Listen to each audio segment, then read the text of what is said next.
He was in shape for an old man. He wore black mountain climbing pants and a bronze breastplate strapped over an orange camp t-shirt. At the base of his neck was a strange mark, a purplish blotch like a birthmark or a tattoo. But before I could make out what it was, he shifted his armor straps and the mark disappeared under his collar. "Miss O'Leary's my pet," he explained. "I couldn't let you stick a sword in her rump now, could I? That might have scared her." "Who are you?" "Promise not to kill me if I put my sword away?" "I guess." He sheathed his sword and held out his hand. "Quintus." I shook his hand. It was rough as sandpaper.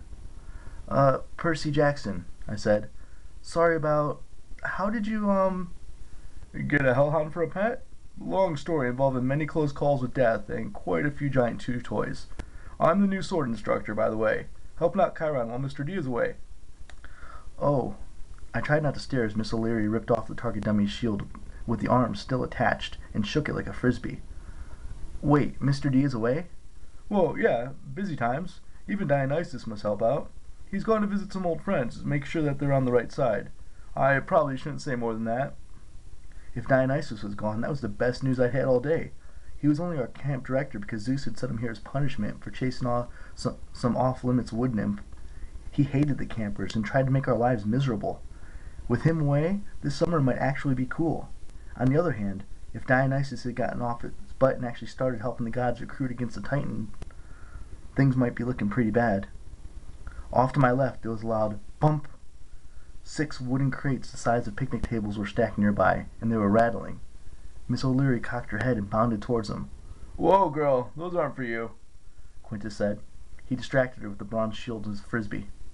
The crates thumped and shook. There were words printing on the sides, but with my dyslexia, it took me a few minutes to decipher them. Triple G Ranch. Fragile. This end up. Along the bottom, in smaller letters, open with care. Triple G Ranch is not responsible for property damaging, maiming, or excruciatingly painful deaths. "What's in the boxes?" I asked. "A little surprise," Quintus said. "Training activity for tomorrow night. You'll love it."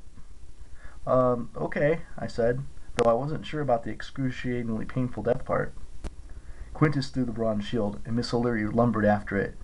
"You young ones need more challenges. They didn't have camps like this when I was a boy." "You? You're a half-blood?" I didn't mean to sound so surprised, but I'd never seen an old demigod before. Quintus chuckled. "Some of us do survive into adulthood, you know. Not all of us are the subject of terrible prophecies."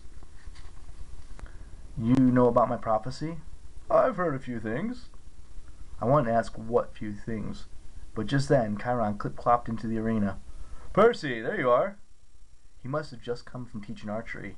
He had a quiver and bow slung over his #1 Centaur t-shirt. He had trimmed his curly brown hair and beard for the summer, and his lower half, which was a white stallion, was flecked with mud and grass. "I see you've met our new instructor." Chiron's tone was light, but there was an uneasy look in his eyes. "Quintus, do you mind if I borrow Percy?" "Not at all, Chiron." "Percy, come with me. We have much to discuss." I took one more glance at Miss O'Leary, who was now chewing off the target dummy's legs. "Well, see ya," I told Quintus. As we were walking away, I whispered to Chiron. "Quintus seems kind of..."